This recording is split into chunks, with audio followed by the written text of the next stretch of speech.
So, Naomi. Naomi, hey, hello. You're on mute. So you can start in the next 30 seconds.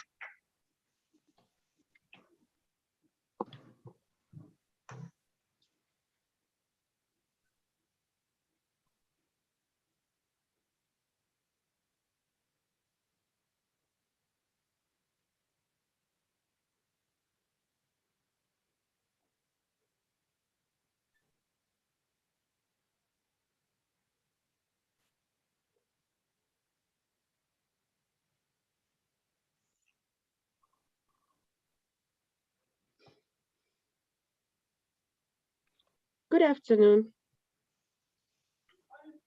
Thank you for joining in our discussions today. I can see people joining in, and we're very glad to have you here today. Karibuni sana.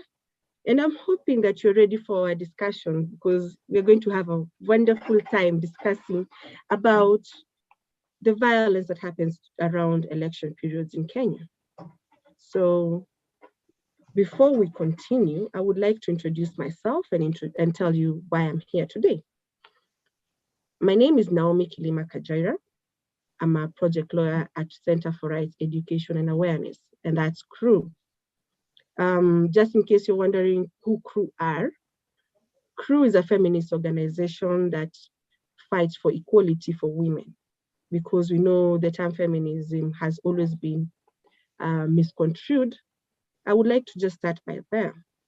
We are fighting for equality for women and girls within our country. I'd also like to give you an opportunity to my fellow panelists so that they can introduce themselves to you and you can know why they're here today. So Linda, kindly go first. Good afternoon. So my name is Linda Nchaban, and I'm a legal Linda Haki mentor at CREW. I have worked for CREW during the year 2021, and it has been a very good experience. I'm passionate about children's rights, and CREW has opened the platform for me to ensure that the children's rights are not violated in terms of putting the interest of the child in matters of custody and maintenance at the forefront. I'm also passionate about politics, and I believe that I am here. I believe that youth should have a voice and be represented at the table of politics. And I look forward to a great meeting. Thank you. Karibu sana Linda, and we are very happy to have you here today. Let's introduce our next panelist. Her name is Jacqueline Tumo. She's also a Linda Haki mentor at CREW. Good afternoon. Good afternoon. My name is Jacqueline Tumo, as you've heard, Linda Haki mentor, and previously under the cohort 2 Linda Haki. I am grateful to be here today, as I am very passionate about human rights, and particularly its protection in relation to children and women. And so this discussion will serve as a great platform in guaranteeing that these vulnerable groups, including the youth, are protected. We can learn how to protect them during the election period. Thank you.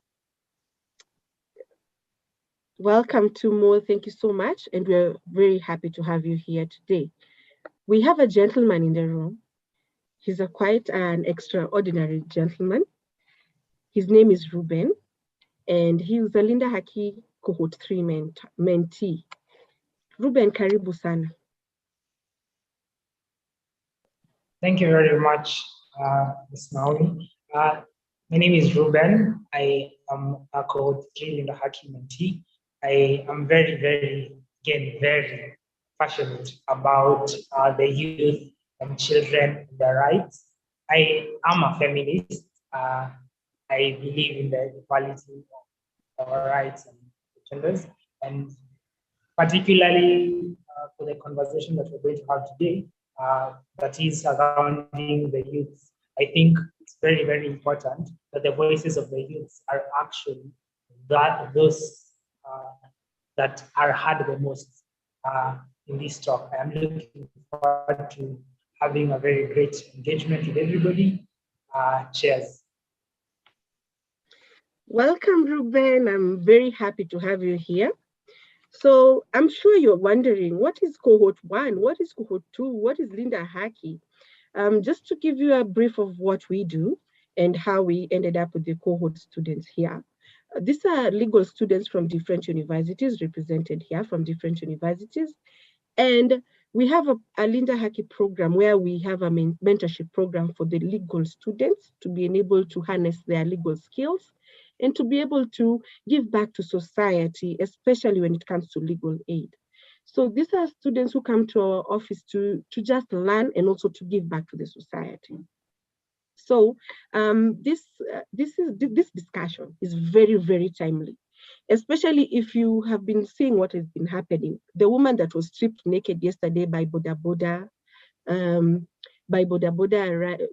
Boda people because of an accident. This is something that normally happens.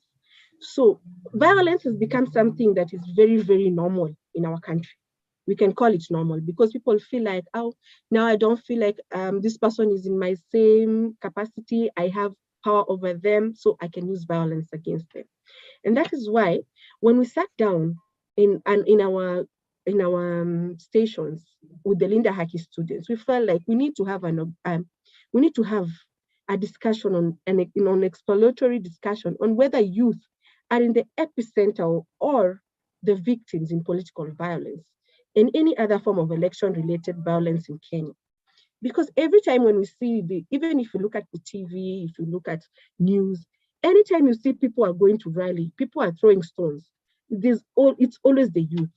It is always the youthful people that are used to do these dirty jobs. So why are they doing this? Are they actually perpetrators or are they victims? That is what our discussion is going to try to look at, to go around. So Linda will be coming in with the introduction and then we can proceed with the discussion. Some few housekeeping rules. If you have a question, please, you can drop it at the chat. We will actually address all the questions. You can drop the questions at the chat. You can also just raise your hand if you want to dig into the conversation, because this is an interactive session. So you can dig in by just raising up your hand and we'll be able to address any queries that you have.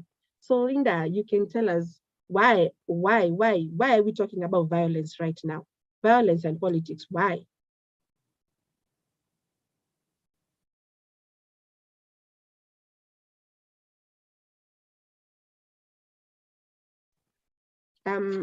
Linda, I don't know if you heard me. I just give you time to introduce our concept notes.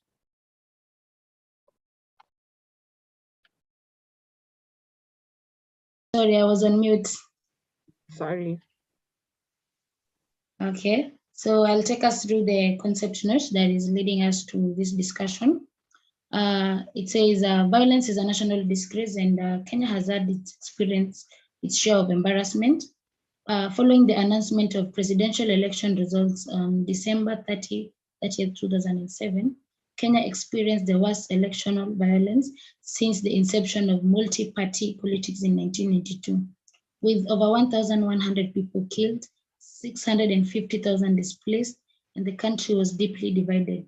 Kenya descended into a political, economic, and humanitarian crisis. The youth, on the other hand, were the first to bear the brunt of the criticism. Over 70% of the perpetrators of Kenya's post-election violence in 2007-2008 were young people. However, only 5% of Kenyan youth participated in the violence. This highlights the fact that while youth frequently play major roles in violence, only a very small percentage of the youth population becomes involved. The question therefore raised is, what is the difference between the youth who choose to engage in violence and those who choose to stay out of it? In Kenya, it is projected that 2 million young people are unemployed. A growing number of these young individuals have graduated from the universities. Their underemployment is due to Kenya's poor rate of job growth. With little chance to get employment, youth gangs have sprung up all over the country, providing an alternative source of cash and election violence.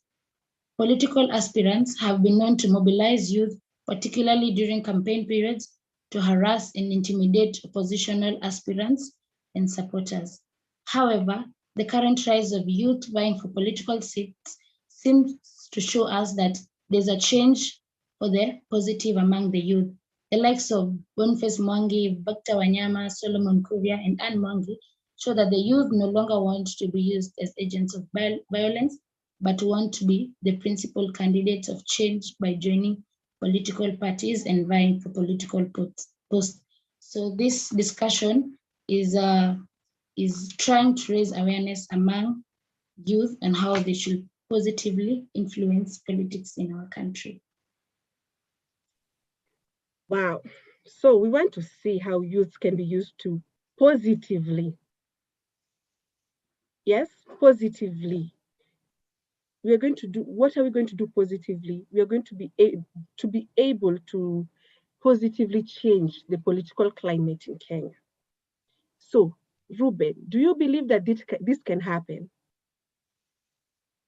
Can we positively change the climate in Kenya? Apologies. Well, I do think it's very much possible that the youths can actually change the political climate in Kenya, but we are at a disadvantage. In as much as we have the numbers living in the democracy, we do not have the resources. Our fathers before us didn't give us the best of economies. The government has constantly been plundering resources, and the rates of unemployment are at an all-time high. And the reaction from the government would be what the I'd say capitalists would say, because of Karl Marx. Yeah, Karl Marx said once that religion is the opium of the poor. But I do not want to target it as if it's religion, but rather hope. Once you give the youth hope, they will constantly be searching.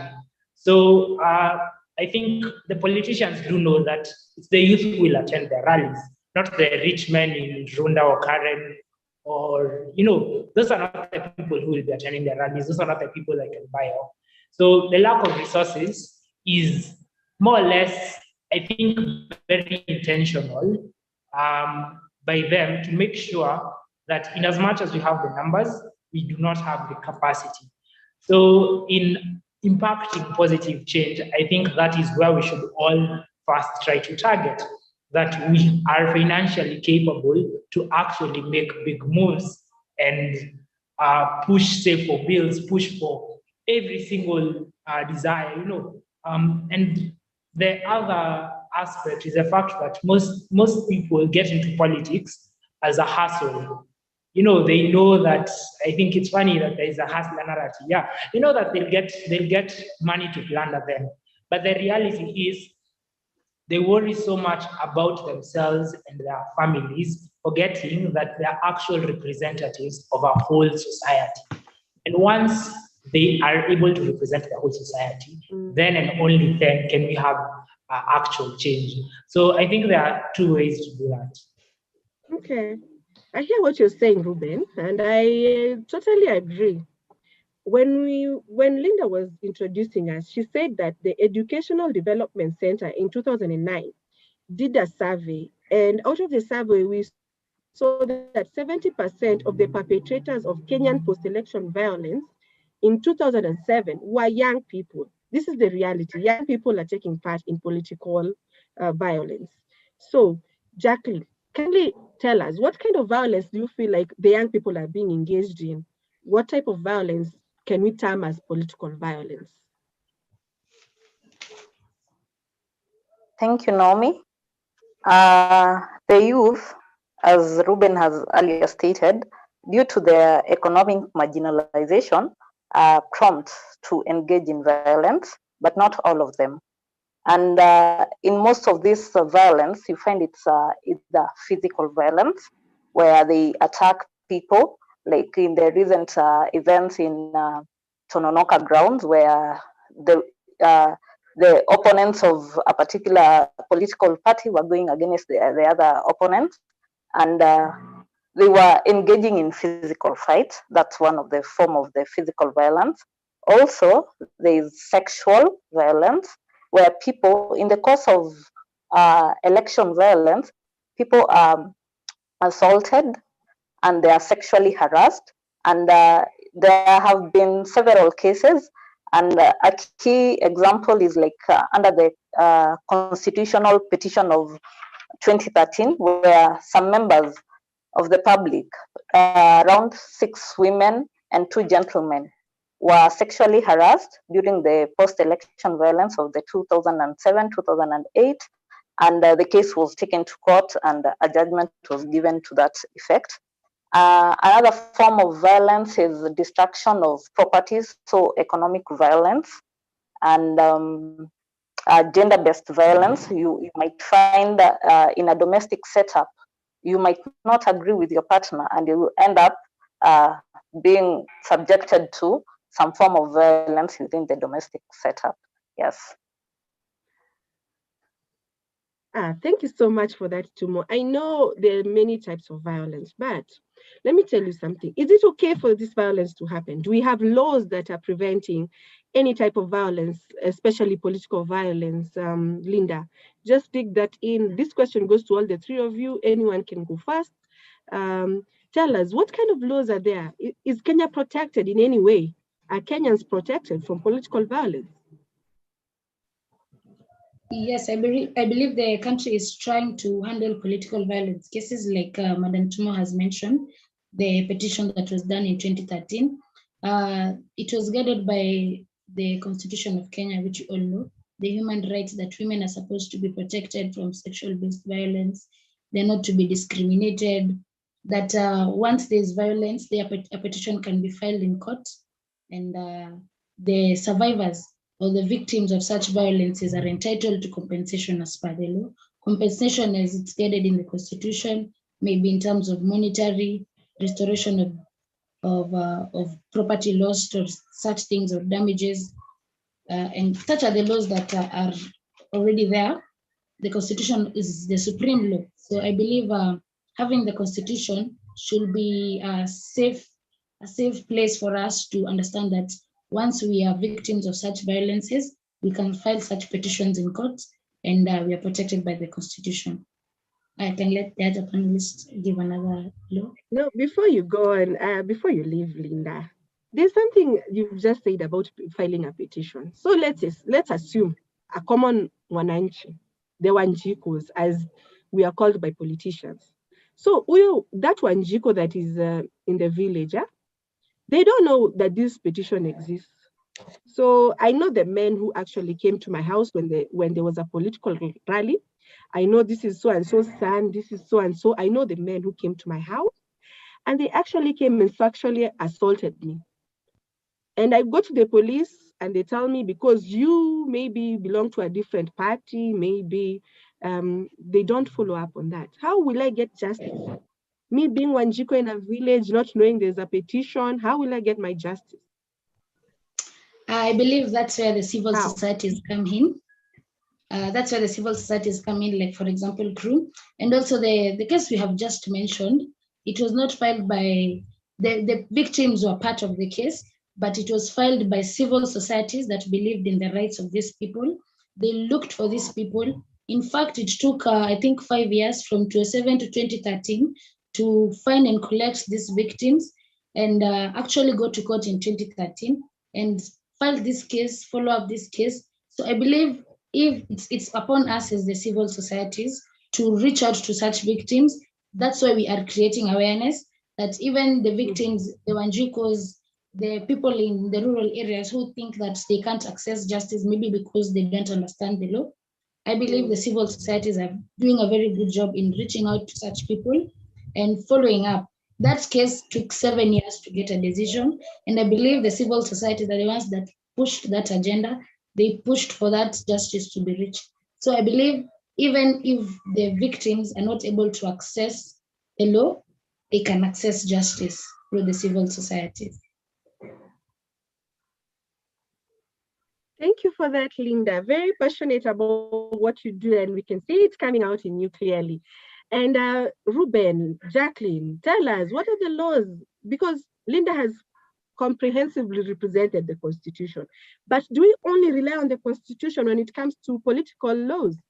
I believe maybe we have other laws that maybe we need to, because today we are creating awareness. We need to give out as much information as we can so that everyone can understand that this violence is not okay. Or is it okay? Maybe it might not be okay to me, or it might be okay. So remember, if you have any questions, thank you so much for those of you joining us on YouTube, Karibuni Sana, and those ones who are here on Zoom, please feel free to send in your questions. Just in case you're on YouTube and you want to send in your question and you're not able to reach us, you can call us on our toll-free line, 0800 720 186. As Ruben comes in and tells us about the law, or is it Tumo? Are we fighting for this, or is it gender equality? Well, so there's the Protection Against Domestic Violence Act, which is basically what we really handle at CRU a lot of times. This act came in force to actually protect a lot of individuals who've suffered too much, what's the word? Who've suffered violence. And ideally, other than the Protection Against Domestic Act, okay, there's a whole legal framework that I will try to make a bit simpler. So violence is when someone violates you, it's a violation of your human rights. Yeah, and the structure of the legislation on human rights hasn't just started in Kenya. It starts from the UN, and we have the UN Charter. Then we have the African Charter on Human Rights, the Universal Declaration of Human Rights. This every single person knows that you actually have a right to be protected from the violence. But it's also very, very, very important that we prevent the violence from occurring at the stage. You know, we don't want us to actually have to go to court, and I think it's the main reason why we have such opportunities, such webinars to actually disseminate this information, that we may prevent cases of violence actually occurring, because you already know it is wrong and it is illegal, and the punishment is really, really, really high. Thank you. Over to you, Naomi. Yes. Yes. Just to mention but a few laws that actually protect us from political violence. You see, in Kenya, we have something called the Criminal Procedure Code. This code actually defines all types of physical, mental, and psychological harm that should not happen to a person, that may happen to you during a political rally, because you might when you face any type of discrimination because of maybe you don't conform to the same parties with others. So we have a lot of laws that actually prevent against violence, that being one of them. We have the Sexual Offences Act, which actually prevents you from being violated sexually by any person at any point. So some of the laws we'll be naming them as we move on, one by one. But now let's come to our topic. So we were discussing Tumo. Tell us, do you actually believe that the youth are the perpetrators, or are the youth victims? From your perspective in the political realm in Kenya, are they perpetrators or are they victims of political violence? Having in mind what I just read to you, telling you out of the people who were accused of political violence, 70% were youth. 70% of them were below the age of 35 in the last election. Thank you, Naomi. Personally, I feel that the youths are more of the victims. At the end of the day, they might be involved in the perpetration of the violence, but it's because they are the victims. Why? Because the politicians are taking advantage of our youth because of their economic marginalization. Since they have very little or no source of income, most of the time the youth are engaged in political violence because they are ganged up to engage in this violence so that they can earn some source of income. Of course, there are incentives. When they weigh the benefits of getting this income versus the risk of perpetrating the violence, then they opt to perpetrate the violence because most of the time they feel that they can get away with it. Again, they are the victims because of the tribal negative ethnicity. As other countries are maybe in the West, they're fighting with racism, then our demon in Kenya is tribalism. So politicians are well aware of this fact and they take advantage of that.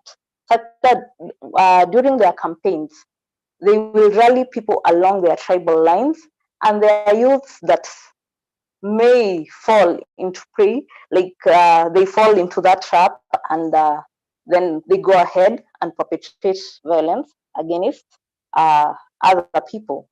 But as much as they are perpetrators, then they are also the victim. Because if you see the statistics, it's only 5%. So in my opinion, there are more of the victims than the perpetrators. Thank you. Linda, do you agree? Do you agree with what Tumo is saying? Or do you have a different opinion? I agree to some extent. I believe there's a saying said by Patrick, if I get the name correctly, Eraka, that if you are not at the table, you are either at the menu. And I believe the youth have been at the menu a lot. They are being used, they are being taken advantage of because either they are unemployed. So for the politicians, that's a very vulnerable part for the youth for them to take advantage of them. So they just give them very little money. And as you know, the youth are looking for just a small thing. Either they're looking for capital to start their business. They're not looking at the future of who will be their leader or anything. So they might retaliate and actually cause the violence. In another instance is where the political violence has actually started even by that 5%. And maybe as a youth, I see my mother or my sister experiencing that violence. What will I do as a human being? I'll actually retaliate to that person, and it will be a cycle. How many youths are going to do that? So I believe they are actually mostly sometimes they are perpetrators.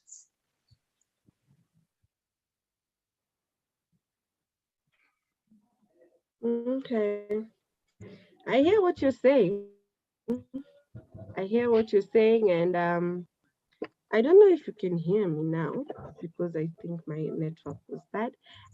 Ruben, Yes. maybe you tell us, as a youth, in this day and time, maybe you don't have you've been promised 5,000.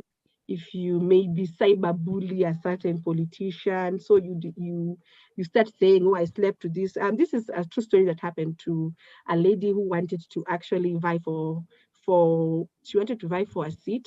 She wanted to go for a Senate seat, and she told people that she's thinking, she hadn't even taken her papers for nomination. She was telling people, I'm thinking of vying for Senate. So someone paid off a young man to kindly tell people that you sleep with this woman. Kindly go on your Twitter and tweet about this. And the young man actually went ahead and did this. Are there any repercussions for this young man in Kenya? Or will he just go scot-free? And is that actually political violence to begin with?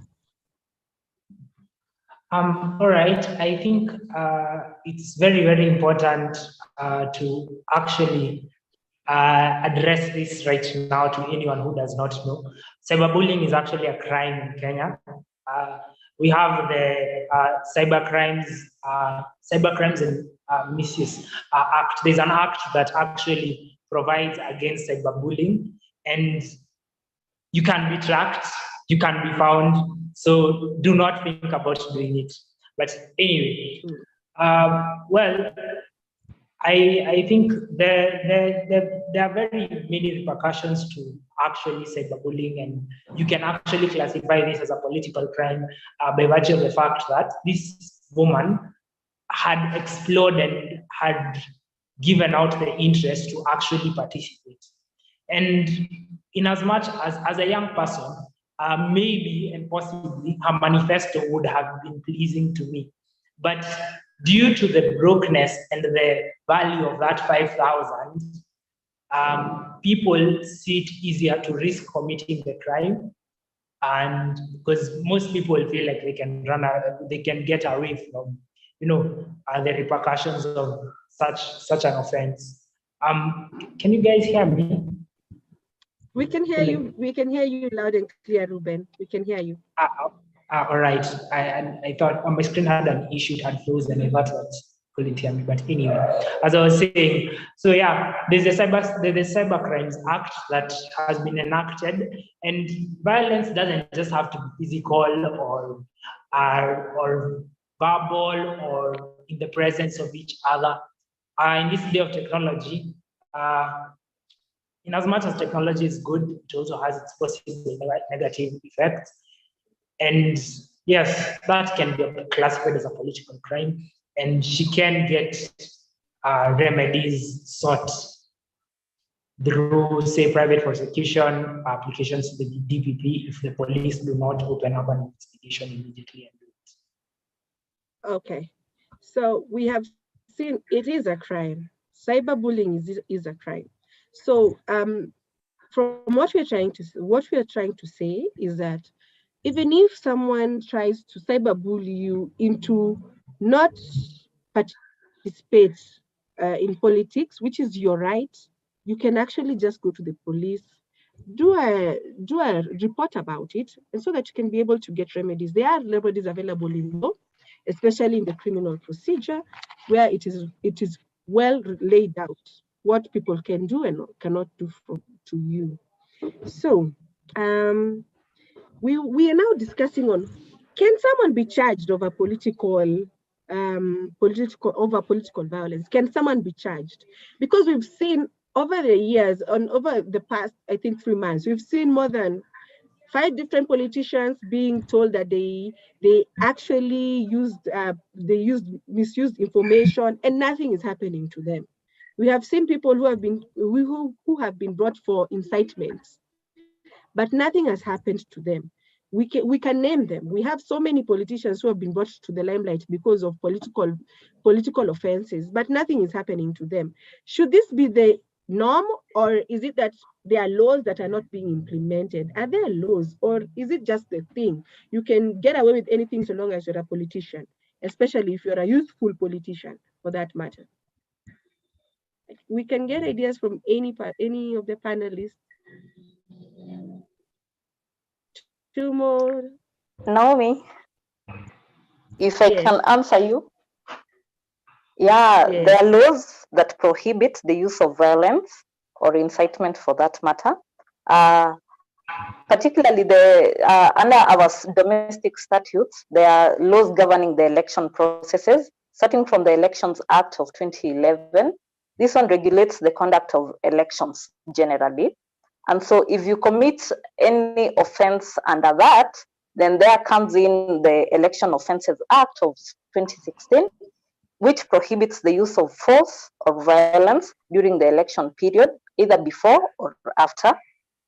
Again, it also prohibits the interference with free political campaign or use of verbal incitement against the people.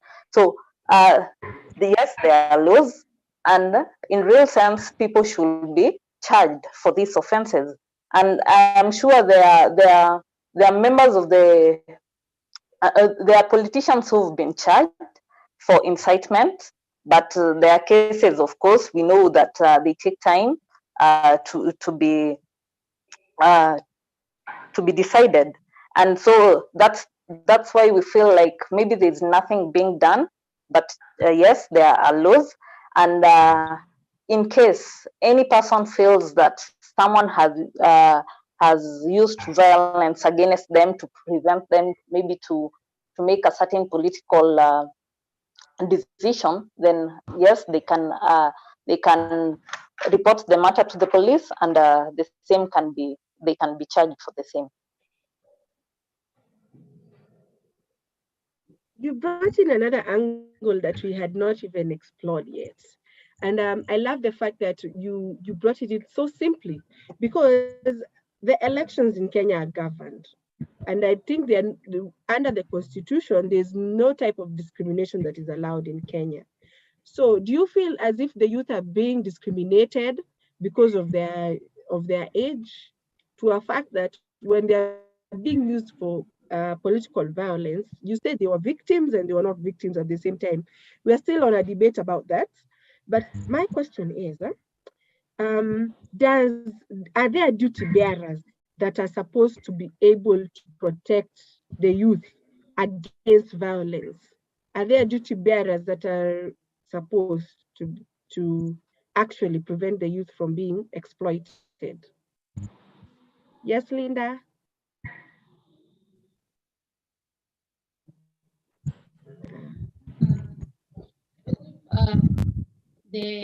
The justice system to be in the youth in such cases. The question on the right of the youth, the provides in section 13 that such people prosecuted. But I've seen over the years that I mentioned, they are arrested, they are given what is it called? That they are actually able to afford. So the cases are either thrown out because of corruption, or they just pay because it's a very little to them. Scot-free. I believe the justice system should be the first ones to protect such youth.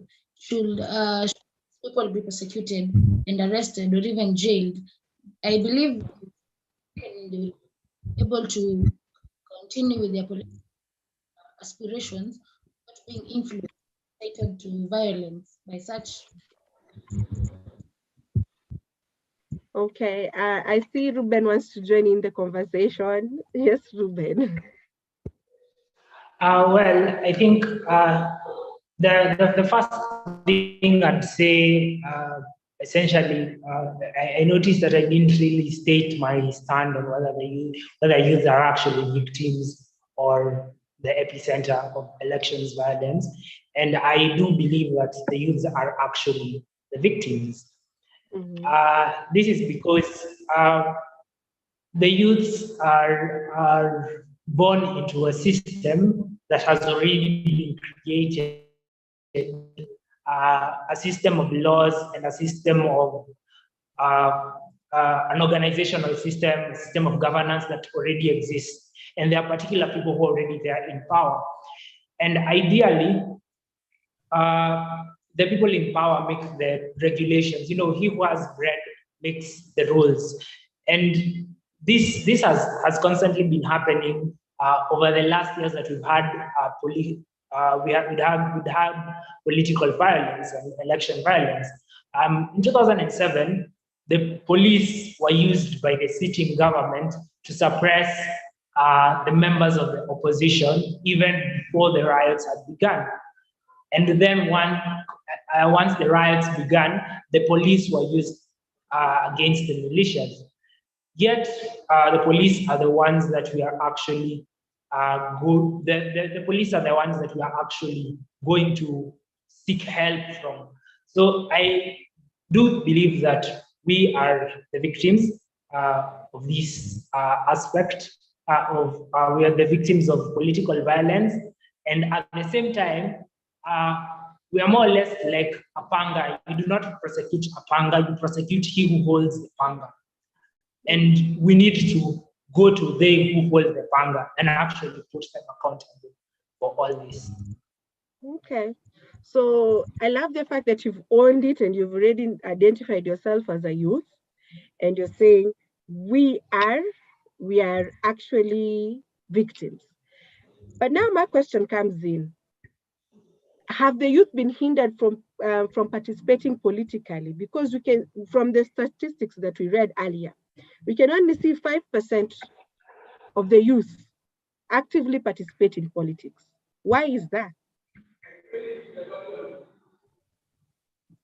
Well, I do believe that the fact that we have no resources, first of all, to vie for MPs, for MP positions, where we actually are in parliament and make the laws, actually making what actually does matter. Saying, let's for a fact improve the training of police officers so they may be able to handle victims of violence. Those are things that we could have done if we had the possible facilitation to buy and change the laws. But the fact that we do not have the resources, also resources are the biggest reason why it is not participating in political by being actually applicants. And the other thing would be the fact that ever since we have been born, we are put in a state of hopelessness, where we have expectations on our leaders after having read their manifestos, and these expectations are never met. So why then do we go on to actually try to vote them in, yet they are not doing change? Although the voting in itself can be a way of making change, once someone who will effect change vies to be MP or a lawmaker. Okay, there's some statistics that we were looking at, and we realized that in this current voter exercise that happened, a lot of people who are actually voting, who are going to get their voters card, were the youth. So does this mean that the youth are ready to change things, or what is happening? Yes, Linda, you can go. Okay, before I answer that, I'd like to add to the question of what is hindering the youth.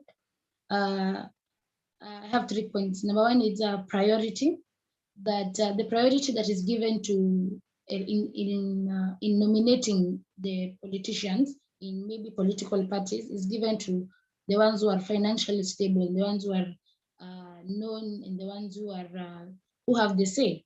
And this leads me to my second point of the already decided mentality, which the youth already have, that why should I buy? And it's clear that I'm not going to get the seat because this politician has been there, he's the older one, and I should give him the priority. And my last point will be that there is no investment on the youth. The youth are only taken as faces during election campaigns. After that, we don't see much of the youth in terms of, are they in the government? But when it comes to election campaigns, the youth are being said, oh, we'll help the youth, we'll give this to the youth. The youth are there composing songs for these politicians. They are not being seen as leaders who can actually stand and lead in the nation. So I believe those are the examples of how the youth are being hindered from taking the political leadership in the country. Okay. Thank you for that. And Annette Njoki has a question. As a youth, as Ruben is saying, we are not the holders of the panga, but we all know the holders of these pangas are the politicians, or rather the leaders of the society and the country in general. They have the power to enact and influence the system. As youth, what can we do to make sure that the leaders themselves do not dominate the system, or rather have the power to influence it? So that is something we should think about as we continue with our discussion. We'll be continuing the discussion with you, Annette. Tumu, what is your take in this situation where we're saying, why are youth not taking more were they not participating more in the political realm in Kenya? Naomi, as my panel, as the other panelists have mentioned, politics is an expensive endeavor. It's very hard for a youth who has no source of income to join politics, particularly to vie for an electoral seat, because the culture that the youths or the voters in the country are used to is one that people are given handouts, and if you don't have the money to issue out the handouts, then you are even discouraged from the initial point to join in the politics. Again, there are discriminations in line of now your source of income. It's not written down, but it's something that is happening. If you don't have the money to join in the politics, to fund your campaigns, to issue the handouts, then you're not even considered even during the nominations in your political party. Instead, the people who have the money are given the opportunity to vie for these positions. And again, documentation is quite an issue. In one of our legal aid clinics, you would meet most of the youth. They don't have the necessary documentation even to get the voter to be registered as voters. So at the end of the day, they will keep talking out here, but when the actual thing comes in voting, they can't vote because they don't have the necessary documentation to be registered as voters. Yes. That's a very nice point, sir.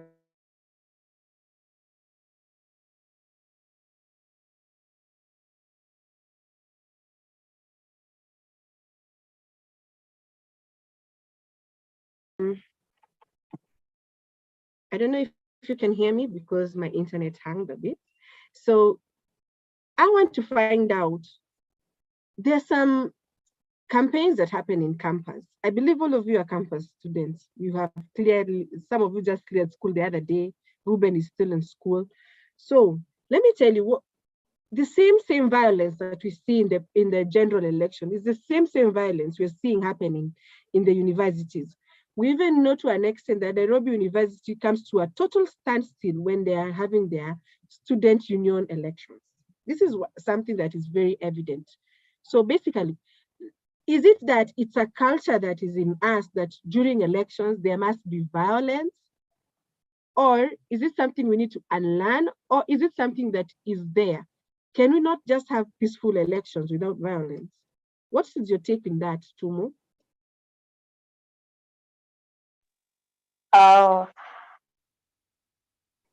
Most campus elections, as you said, they are mad with violence. But at the same time, not all of them. And I think the leading cause for all this, it depends with the aspirants. If they instigate people to violence, then I think there's like something like a switch in people when it comes to election violence. When you just press the button and they're in for the violence. But personally, I feel that's a culture that people should unlearn. It's okay to have a peaceful election, elect the person you wish to elect into office without any violence. Because at the end of the day, genuinely, no matter who is in office, they will never put food on your table. They will never take care of your other needs. So I think it's a culture that needs to be unlearned. And I don't know where people learned this from. Yeah. So there's something you just said. You said that whoever comes into power will never put food on your table. So does that mean we don't need to vote? Is that what you're trying to tell us? Linda, is it true that we don't need to vote? We don't need to participate politically because whoever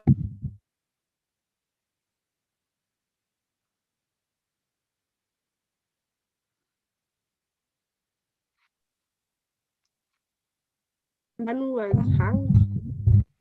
Yes. Naomi? Yes. Oh, sorry, Linda, you can go first. Feel free to jump in too at any point. Okay. So I believe it's very, very important to vote.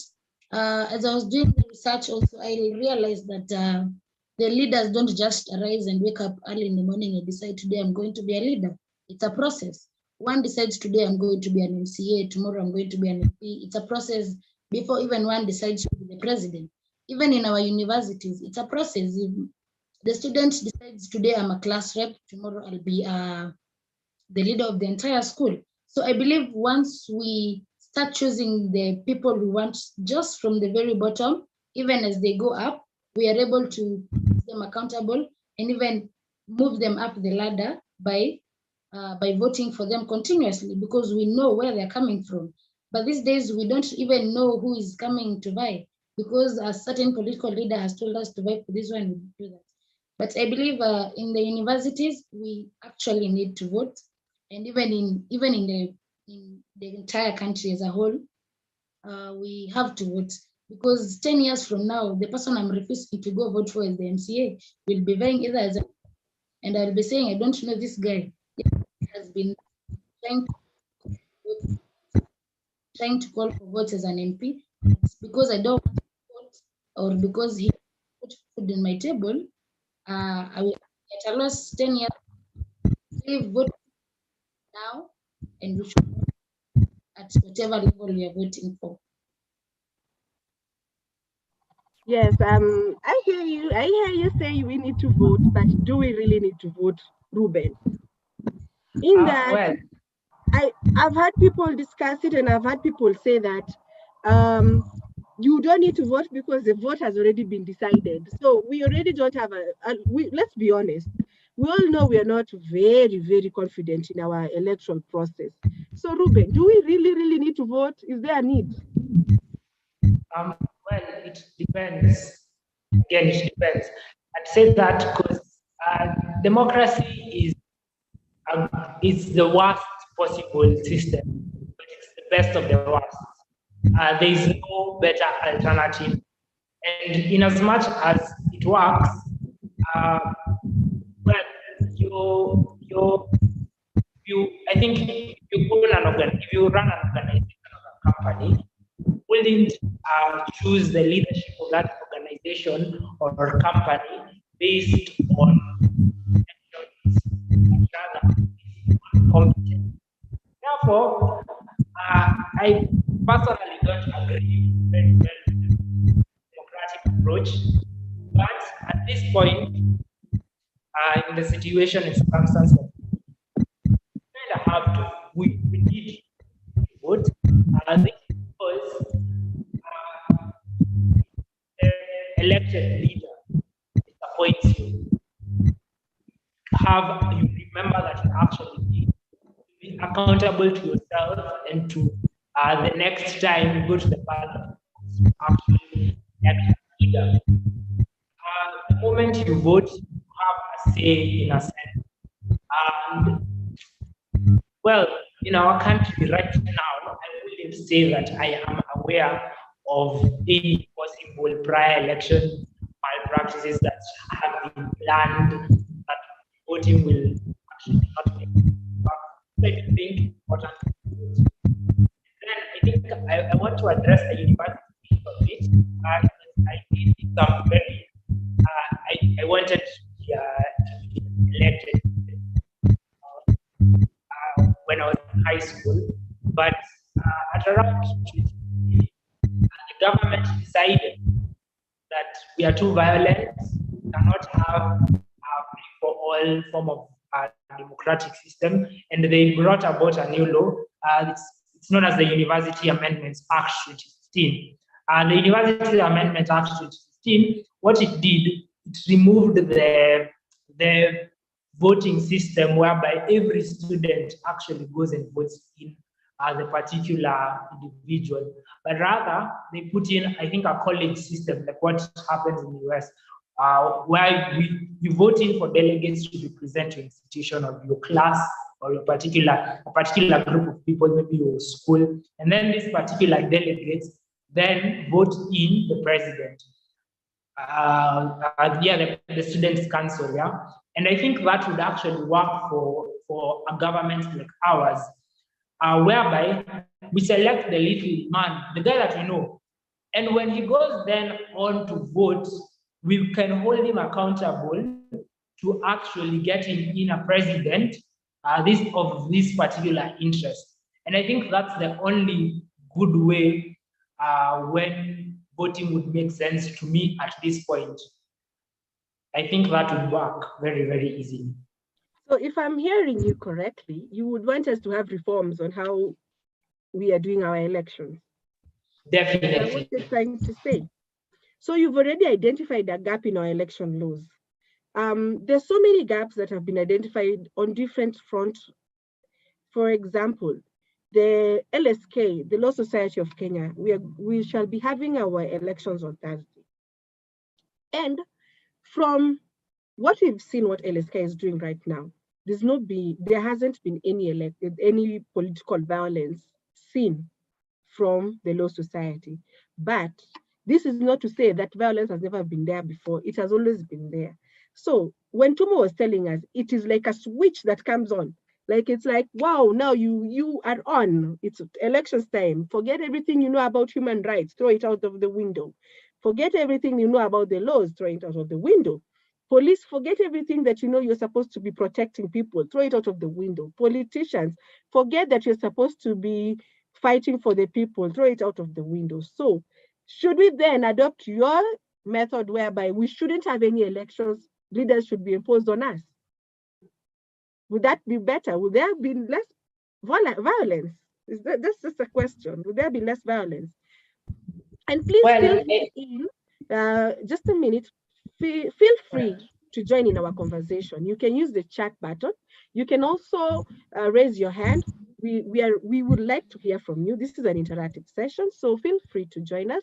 And if you're on YouTube and you have a question, you can bring it in through our toll-free line, 0800 720 186. You can bring your questions through our toll-free line, 0800 720 186. Ruben, you can go. I think you misunderstood me a bit. I didn't exactly mean that we have our leaders imposed on us completely, but rather, I think it would be very, very important that we have people that we hold accountable, representatives, a number that we know, and then they can have all our views collected. Once they know what we expect of our leaders, they can then select a leader on our behalf. When that happens, violence is probably going to be, there's probably not going to be any violence, because the reason for violence is the group mentality that usually occurs. You know, mtu wetu, the fact that you're in a group and you surround yourself, you know, even in a university, it's mtu wetu, even if he's not a member of their tribe, but he's their leader, they're one person that they're pushing for. But once you have, you're not the one who's making the particular choice of president per se, but then it's someone that you have elected, someone that you can hold accountable. That possibly can work. But now the problem with that is we have to change our constitution that is very activist, and our constitution, for it to be changed in such a monumental way, it would really, really, really take a lot. Hold on that thought. Jacqueline, Linda, ladies, do you agree with Ruben? Do you agree with Ruben having a whole different system of elections? Do you agree with the system that is currently there? Or do you feel like it should be changed? I want to hear your views on that. Personally, I wouldn't want the system to be changed, because I want to make the decision myself. I want to vote in the person who is going to get into the office, whether they succeed or not. But I want to be part of that decision-making process, because as our constitution says, the power remains with the sovereign. So if you take that away from us, then why should we be led by people whom we've not chosen? And it doesn't mean when I vote that that particular candidate must get into office. No, it means I just make my democratic right. I exercise my democratic right, and whatever the results, then I'll be okay with it. So for me, I feel the system is okay. It's just the electoral that should change their mindset and accept and practice peaceful elections. Okay, so Tuma, from what you're saying is that it's the electorate who need to change their mind. Linda, do you agree to that, or do you have a different opinion? Because from where I'm seated, I feel like the leaders owe us more. Because you say Tuma yourself, you say the youth are the victims. So how are the victims supposed to change their mind if they've been victimized? Think about that, ponder on that as Linda comes in and gives us her view. I believe the election system should not change. I believe there's a relationship between the people we vote for as people. That if there's a delegate system, it will be someone imposing on me something that I'll have to go with a particular delegate's preference. But if I'm voting for the person myself, it's because I'm either identifying with that person in terms of their manifesto, their policies, and their values. And if the system is to be maintained, it means therefore that the election system should be trustworthy. I think it's the major problem. We are not trusting our electoral system. We are not trusting the politicians who have been there to still be trustworthy. We have seen betrayals happening in the political arena. So I believe the change is just minute. It's just on the electoral system and the political leaders. If we deal with that issue, I think we'll be able to move forward. But I don't think changing the mode of electing people should be the solution. Okay. The Independent Boundaries and Authority Committee, IEBC, has been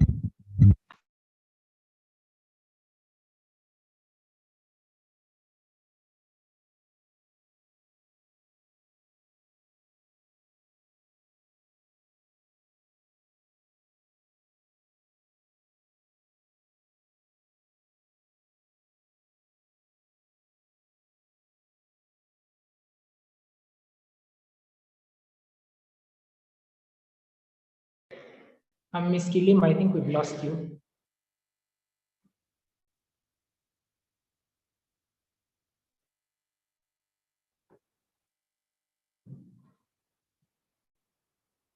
mandated to actually provide protect.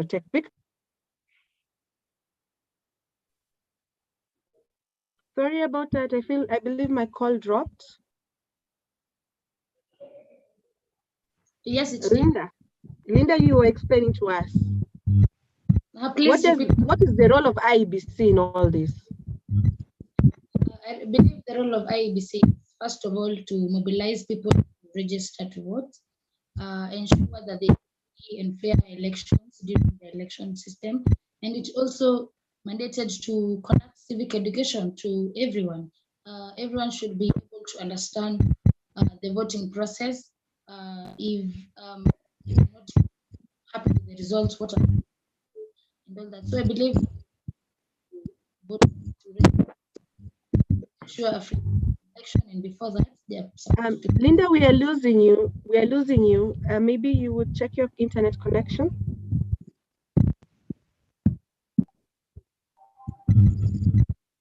Okay, can you hear me? Now we can hear you perfectly. That's okay. Okay, so I was saying the role of the IEBC is to, one, mobilize people to register for voting. In fact, before that, I believe they should conduct civic education, just awareness to the general public of what it entails and what they are required to do. Number three, it's to register the political parties, the political aspirants, and any independent candidates. It's also supposed to conduct free and fair elections. Yes, and even give trustworthy results to the voters. Okay. So basically, they're the ones who should mandate that we have free and fair elections. Ruben, is IBC doing its part? Do you think they're adequately telling people about giving civic education? Because we can see from where we're seated, a lot of people don't know they can do a petition to ask for compensation for anything that happened to them because it's a political violence event. So are they failing, or what do you think is the problem when it comes to actually cases that the youth are involved in?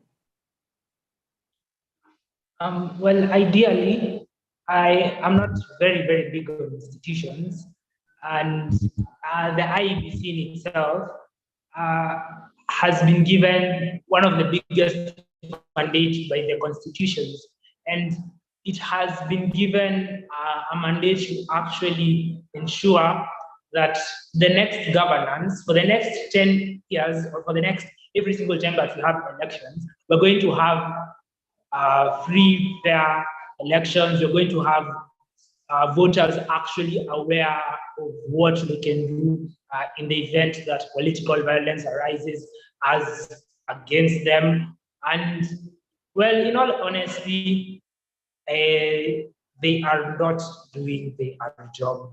They have not been doing their job for the longest time.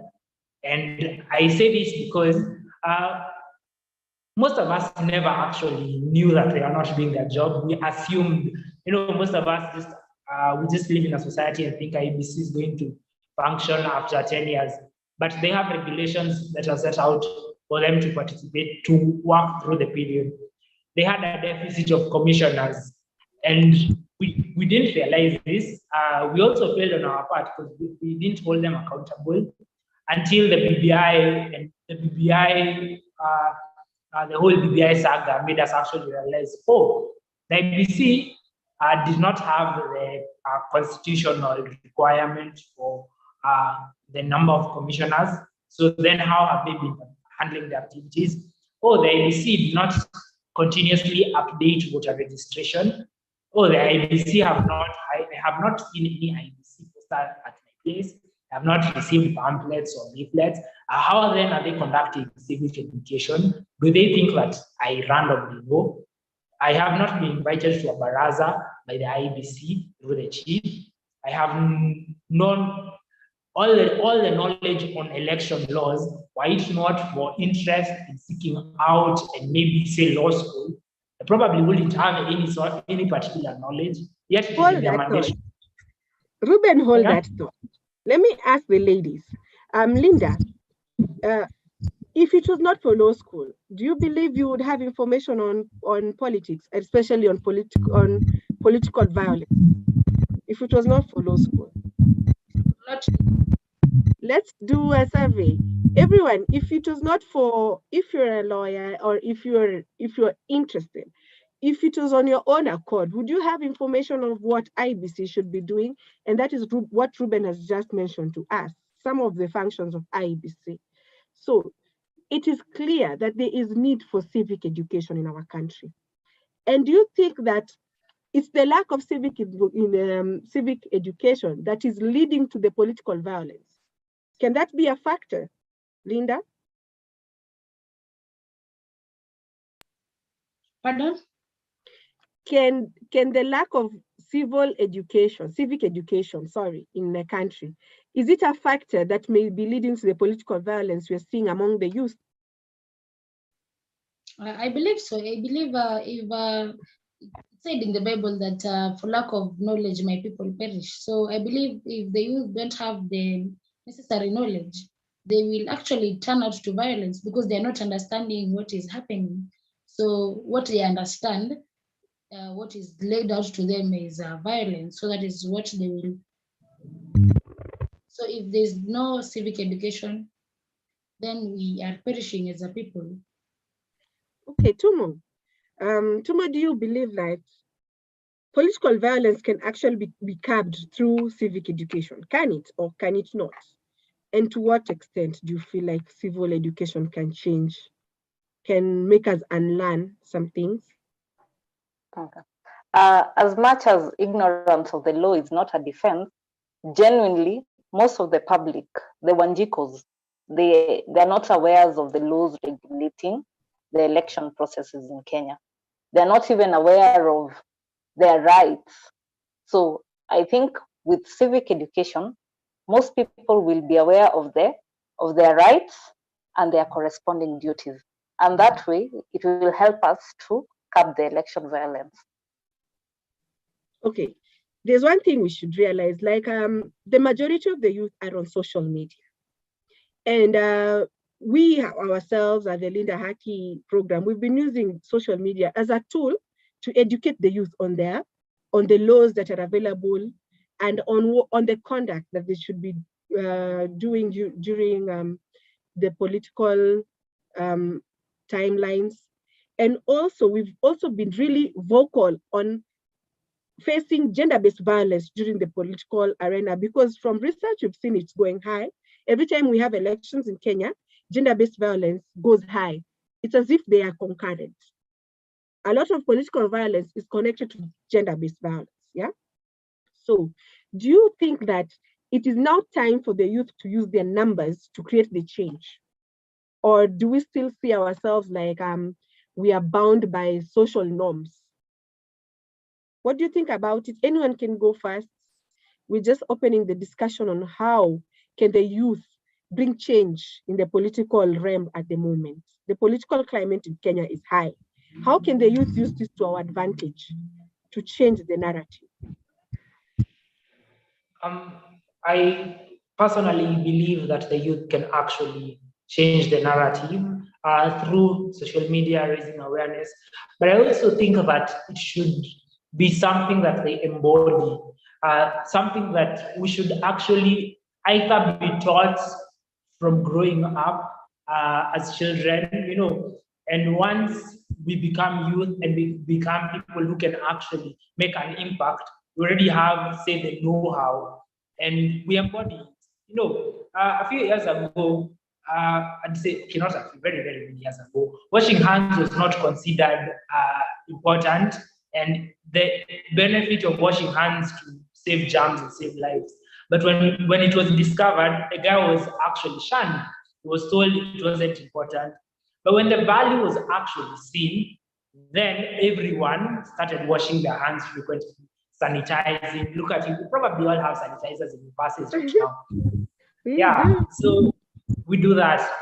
At the end of the day, we all look for a way to embody and embrace civility without violence, and living together in harmony, regardless of what our leaders try to push and impose on us. Ladies, tell us your views on this, because we really want to understand how can the youth change their mindset? What do we need to do? We've already established that we need to do a lot of civic education, and Ruben has cemented the fact that we need to do a lot, to use our social media as a tool to actually do civil education, because civil education just means me going to 3 people and changing their mindset. So, ladies, do you have any more views on how we can change the youth mindset in participation to political violence? In addition to the social media, utilizing the social media, we can also, those who've been privileged to get the information, we can start small conversations within our circles. And that way we can grow, we can expand the knowledge to other people through the social media. For those who are in social media, for those who are in the villages, you educate them as well. So it's a form of civic education, but not through the institutions that are supposed to perform the civic education, but rather through ourselves, taking the initiative and coming up with the change that we want to see. If we want to see change in governance, then we decide, we make the decision to change the system by voting in the right people, by educating our colleagues on the effects of violence, the side effects for that matter, and how we can now move on and take accountability for our actions. Wow. That speaks directly to my heart, too, because I can see how we can just change one person at a time. Linda, what are some of the negative effects of violence? Because we've just been talking about this violence, saying there's violence. This type of violence comes because of elections. What are the effects of violence that we are seeing? I will start with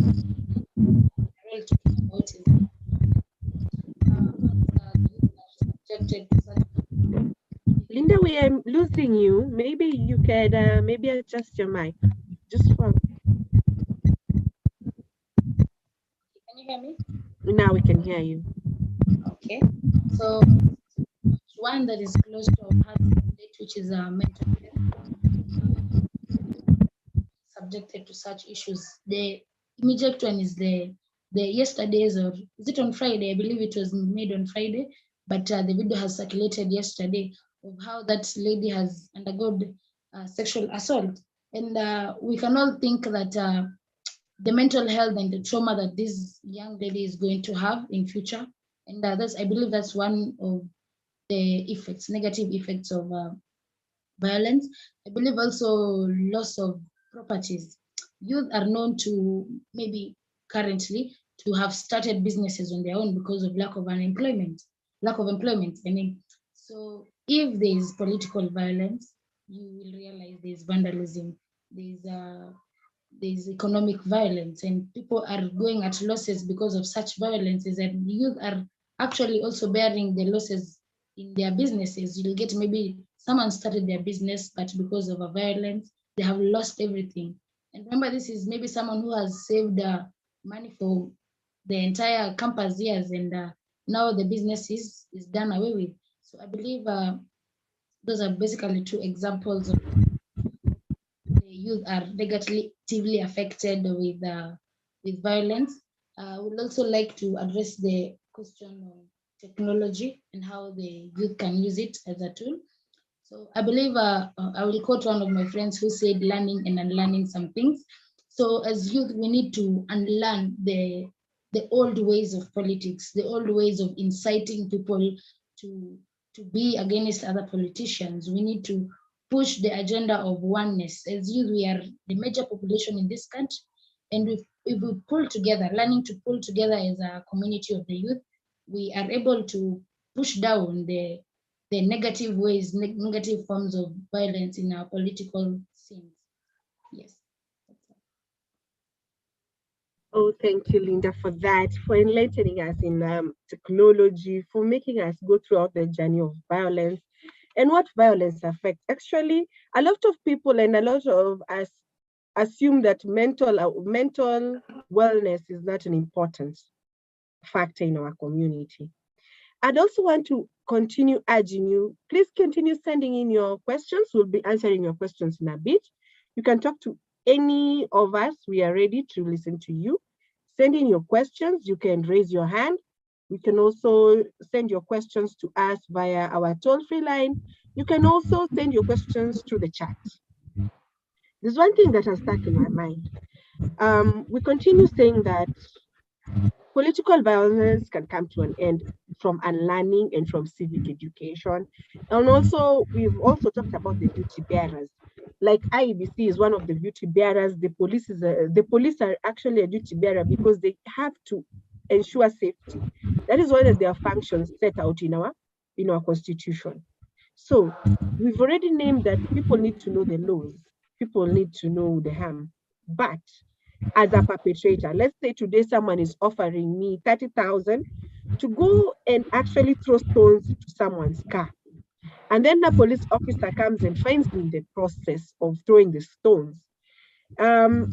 Is it something that, will I be reprimanded, or will they just say, oh, that's a youth being a youth throwing stones? What will happen to me? Can I go scot-free? Ruben, can they let me go scot-free? Tumo, is there laws that they're going to do anything to me if I throw a stone at someone's car because I don't like their political party? Well, ideally, we have the penal code of Kenya. The penal code is basically the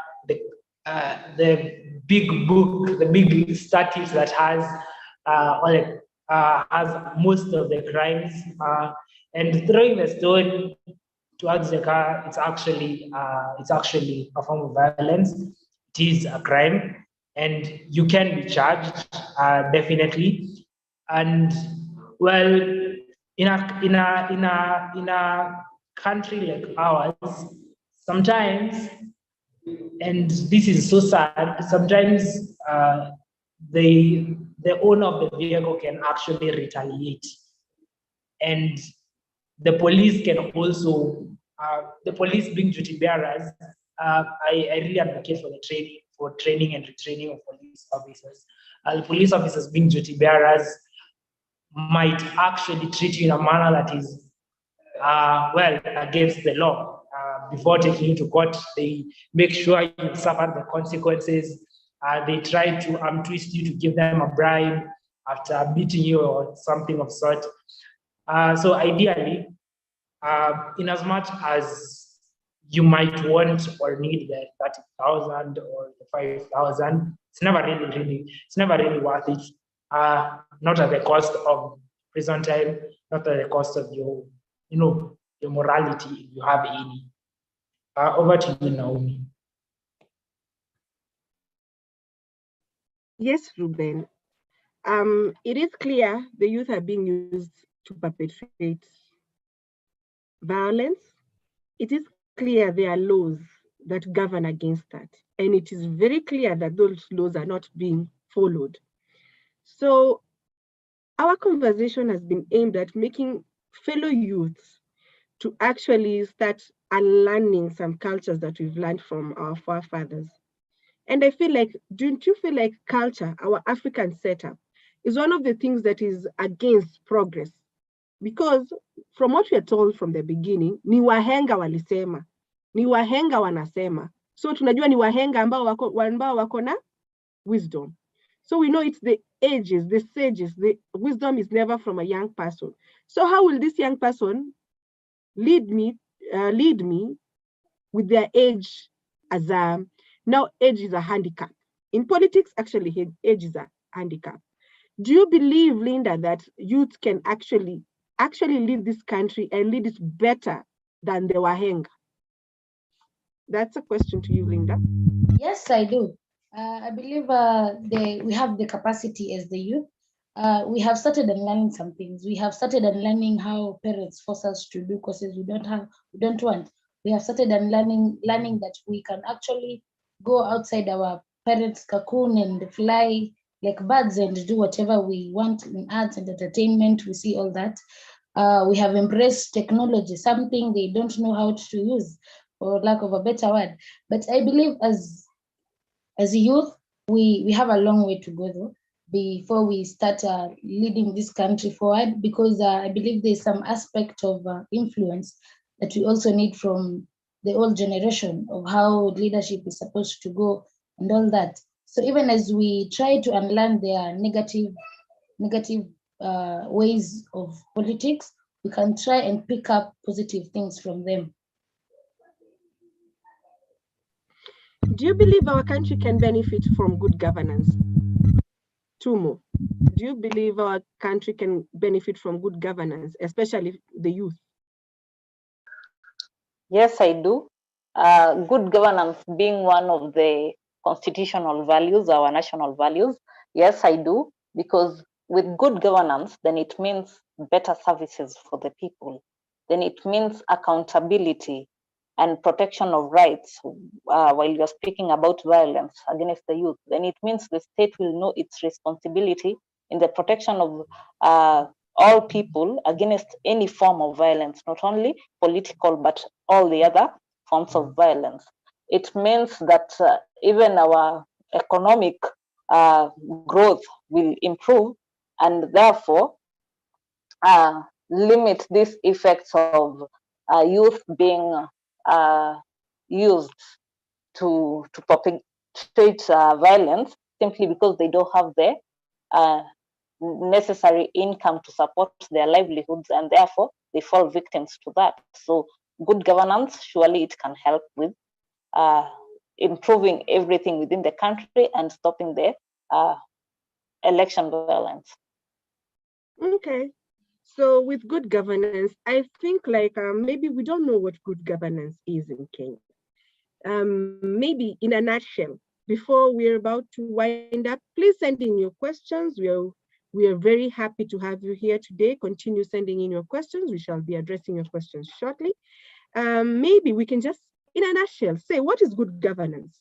What should you expect in good governance? Maybe Tumo, you can go, and then we have Linda, you can chip in, and then Ruben can go last, where we're just talking about good governance and what we expect from our leaders. As for me, good governance is it must be underpinned by the national values in our constitution: the rule of law, democracy, integrity, transparency, accountability. So whoever is in that position, whatever they do, whatever policies they come up with, they must align them with the national values, such that they're not doing things for their personal interest, but rather for the national interest. Whichever decisions they make, then they're taking into account the public interest. Yeah, for me, that's good governance.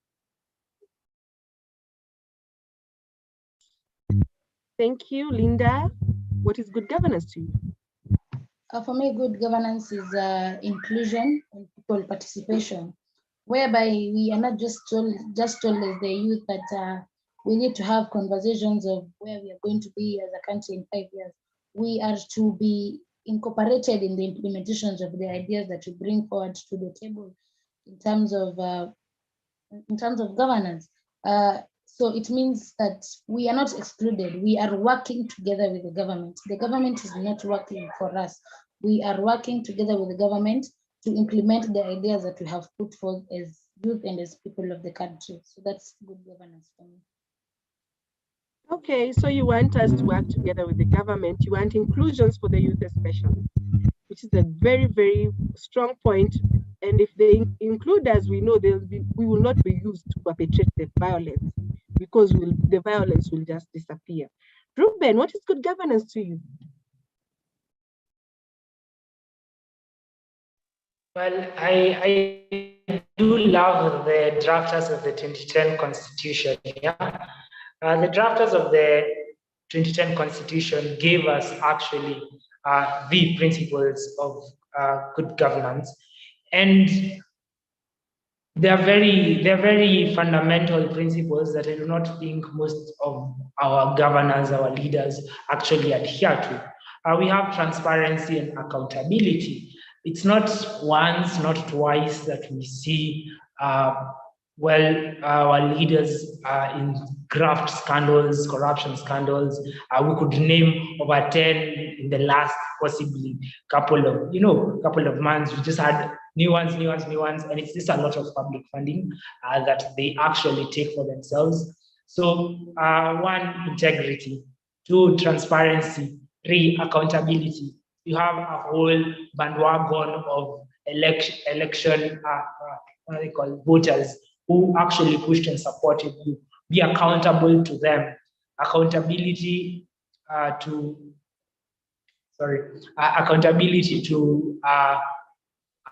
your voters. Transparency, integrity, accountability, and also to echo on what Linda said, public participation. Public participation is very, very important, and we know this, and we even have a Public Participation Act, yet it's clearly not followed on all laws that are enacted with regard to it. Let me just give an example of a law where public participation was effie. The University Amendments Act, it's currently in court, a petition against it.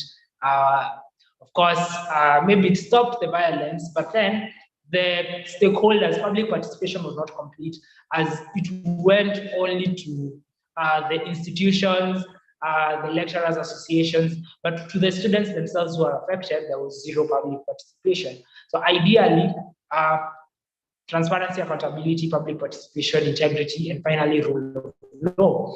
No one should ever be above the law. In as much as you are the governor, you're the governor. You are not the sovereign. The sovereignty belongs to the people, and our leaders need to know that. Thank you. Yes, I know as lawyers and as we are bound by the principles of law, we are bound by the Constitution being the sovereign law in the country. And our Constitution has been so robust, and it has been very, very insightful when it comes to political violence, because it has actually, in the Constitution, it has addressed all issues of political violence. Upon discrimination on the basis of youth, you cannot be discriminated on the basis of your gender. You are allowed to participate with your political views. You are allowed to convene with people with the same kind of values. So if we were following the law, if we are truly following the law the way it is stated, I don't think we would have even political violence. I don't think Kenya would find itself at the ICE, the International Criminal Justice Court, because we are there. We know very well what is happening right now.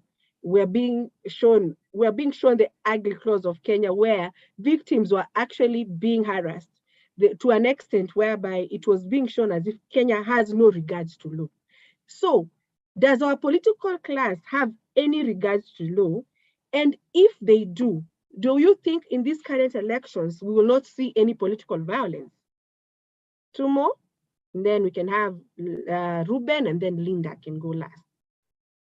So Tumo, do you think like in the next election, if we followed what the law says, would you still have political violence? And will the youth actually be used in that political violence?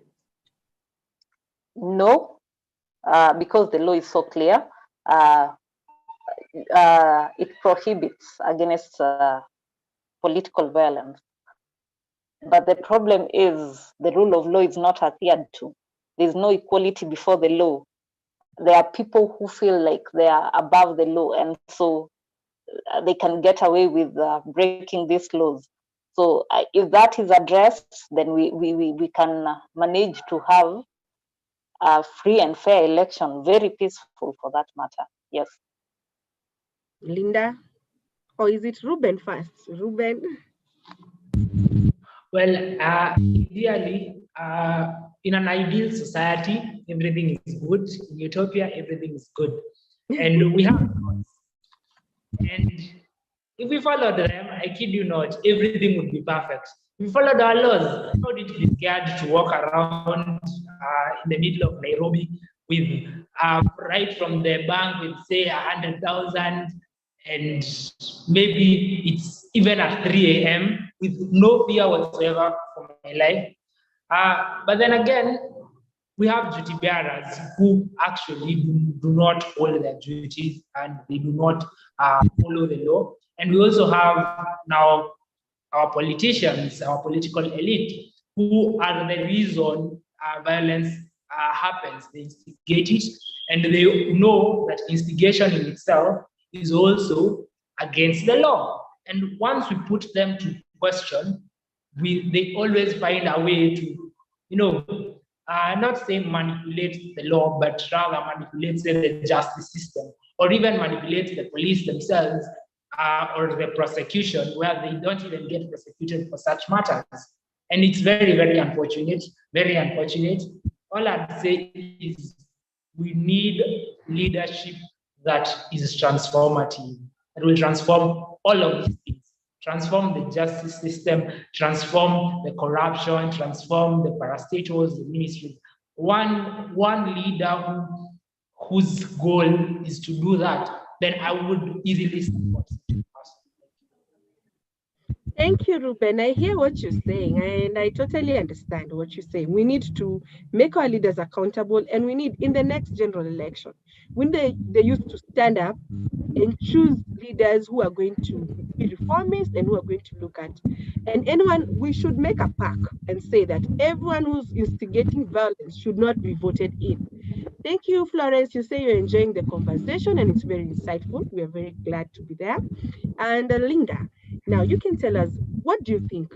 What's your take on that?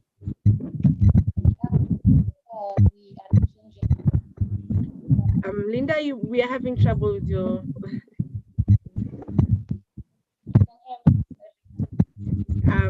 Okay.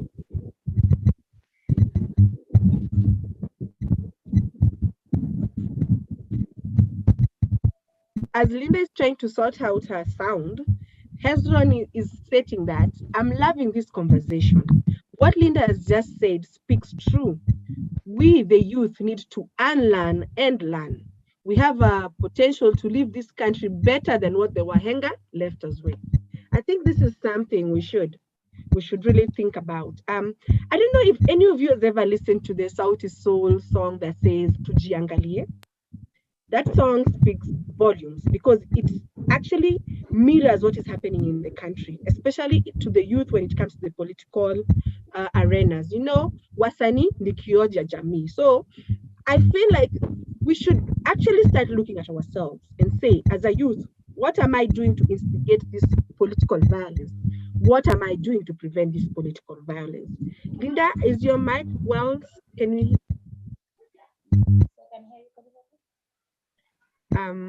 Yes, I can hear you. Okay, so I believe our country is a changing country, and we have learned from our past experiences, and I believe we know better. We have technology, we have Twitter. You see how Twitter runs once there's a violation of rights. So I believe we are able to hold our leaders accountable to the law. Expecting change, I believe they will be able to follow the laws. If not, we will be able to hold them accountable. And I believe the youth are not going to be used anymore for any form of violence. We have educated them that campaign is two-way traffic. What are you investing in me as a leader? Am I joining your government? You're just using me for now, then 5 years later, then you'll call me. 5 years, you don't know where I have been. You have no idea what I am doing as a youth. So I believe we are changed as youth, that it's a two-way traffic. I will help you with your campaign, then you can support me in my leadership journey. So I believe we have changed for the better, and we are looking at a brighter future as a country in terms of following the law and peaceful elections. There's an anonymous attendee who has just sent something in the questions. What can be done to make politics more palatable to the youth? I think at times the youth become easy to manipulate because they are not very involved in the political scene. If they are more involved, would it be possible to evade the kind of manipulation that comes during the political times? Panelists, do you think if youth are made involved in the political scene, we will see less manipulation and maybe a reduction in the rate of political violence? Linda? I will just emphasize on what I have just said in answering that question, that I believe the youths are bitter because maybe they are used during the campaign season, and then 5 years down the line, they are left out. Then the politicians are back again using them.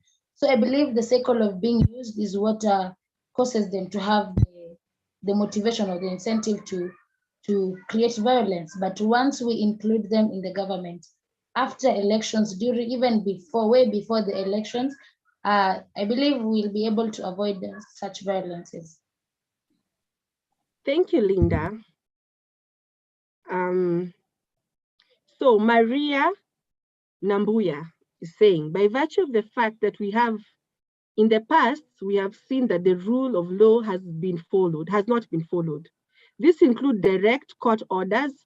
What assurance can we give the voters that the same will not be repeated in the coming elections? Ruben, Maria is asking, because we have seen it. We have seen even the highest office in Kenya disobeying court orders, bluntly disobeying court orders. What assurance do we have that this will not be repeated in the next coming elections? Do we have any assurance?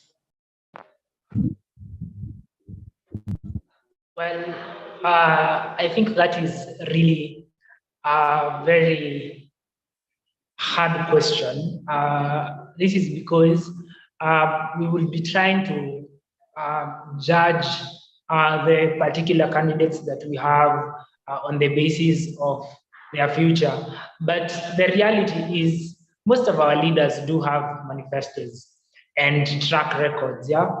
Now, if, say, the sitting president decided to vie for that term, if the constitution allowed him, I wouldn't vote for him for his disregard of court orders. Then you have your elected leaders. Some of them have been elected previously. Some of them have been in positions of power. And did they abide by their manifesto? Did they show you a sufficient track record? If they did,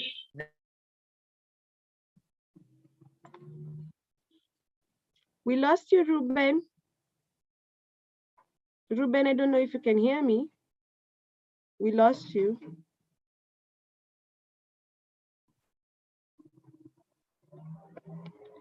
As Ruben is coming back, I can see a couple of comments coming through. Let me just read some of the comments as we are about to just wind up. Evelyn states that this is a timely discussion, an informative discussion showing us that we have the power to change the political scene as the youth. Yes, as the youth, we do have the power. It is the power within us, and it's the power to change. Trust me, if we start changing one person at a time, I'm sure in these general elections, we'll see a different Kenya. Edda Ayuma, this is great. I love how we can be depicting the youth as smart individuals capable of figuring out what is right for them, capable of rating everything that goes around us, and capable of bringing change. I hope that we do have the courage to take up the mantles. Yes, Edda, we have the power and we have the courage. And I'm sure with this discussion, which shall be ongoing, we have the power to change everything. So as we wind up with our discussion, I believe Ruben is back. We'll be giving our parting shots. The panelists, I believe we've had a very nice time and we've discussed so much with so much wisdom, with so much research that has been done to this. I cannot thank you enough for spending time with us, being part of the youth who are here to make the change. So Ruben, as you give us your parting shots, you have 2 minutes to tell us something about the whole topic and just give us a parting shot.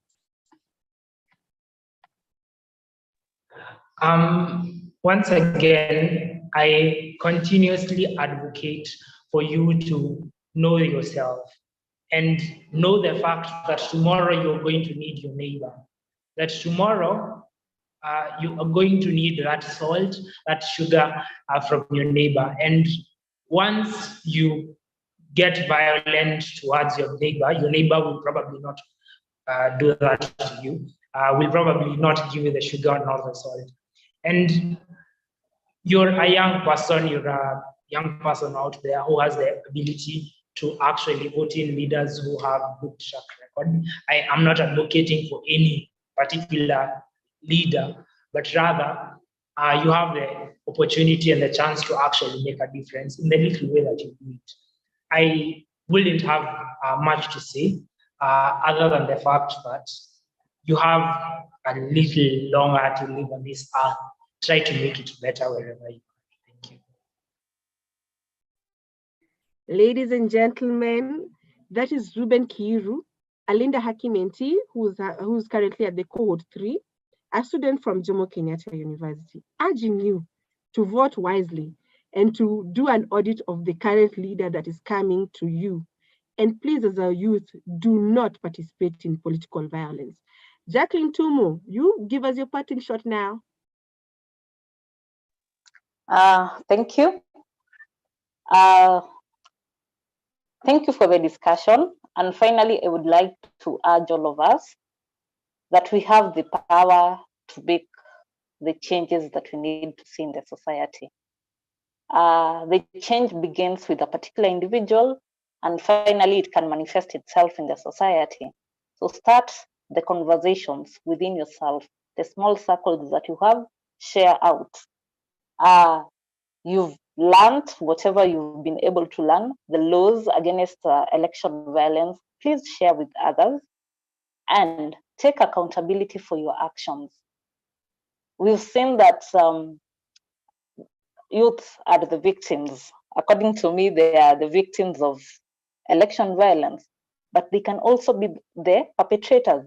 So be accountable for your actions and do not allow the politicians to use you as a tool for instigating violence against other people. And finally, please exercise your democratic right and vote, because if you choose not to vote again, it's still a decision you've made. Either way, the person who is going to get into power, you will have a hand in electing them indirectly. So use that power rightly, and if you need to see change, then use that democratic power to ensure that you elect the right people into office. Thank you. Wow, it is so encouraging to see young ladies doing what God gave them the opportunity to do, to change the society. We've just heard from Jacqueline Tumo, a Linda Haki mentor, currently a mentor at CRU, who recently graduated from Kenyatta University School of Law, about to join the Kenya School of Law, just about to become an advocate and join us on the other side of the bar. And we are very proud to have gotten so much from you. Winnie Mungai says that it has been a very interesting and informative session. Let us be the change we want to see. From what we are getting, from what we are gathering, is that the youth want change, and we have decided we are not going to sit on the sideline. We are going to be part of the change. Yes, Linda. Linda being one of the people who came up with the topic, came up with the research. I'm sure she has so much she wants to tell us, but I'm going to limit your time, Linda. Okay. So you can hear me? Yeah, we can hear you. So I will just point out 5 things, very short, that are very instrumental, and I believe that's why the politicians always want to use us as the youth. So number one, we have the energy. We have the energy to be the leaders we want. We have the energy to push our agenda forward. Yes, we have the energy. Number two, we have each other. We are the majority of the population in Kenya. So I believe if we just hold hands together as youth, we are able to change this country. And number three, we have the ideas. The politicians are always after our ideas of change, our ideas. You can see the example of the oxygens that we made during COVID-19 of Kenyatta University, I believe.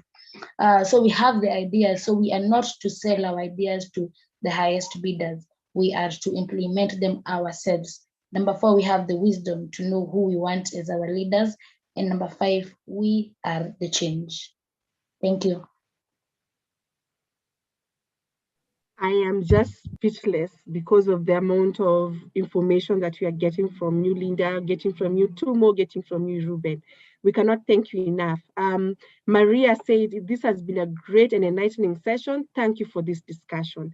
Elizabeth, thank you for listening to us from Kisii. Karibu sana, Elizabeth. Thank you. So we say we are very happy to be here sharing about the laws and telling you about elections. Why are we doing this? Because we want you to join us in our campaign to ensure that we have peaceful, violent-free elections. Especially, we do not want to see those high numbers of gender-based violence that always occur every time it's elections time in Kenya.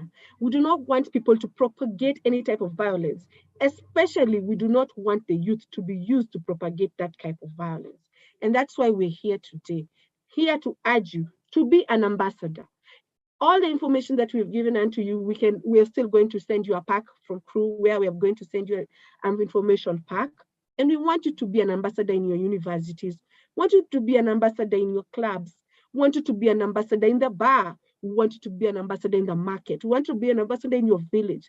Be an ambassador whereby we're going to say youth shall not be used for violence anymore.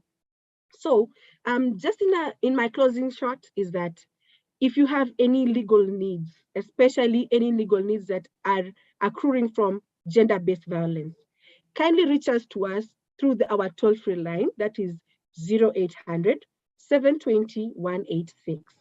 You can reach out to CRU under 0800 720 186. We offer psychosocial support for people who have undergone any type of gender-based violence. And if you're just looking for legal advice, please call the 0800 720 180.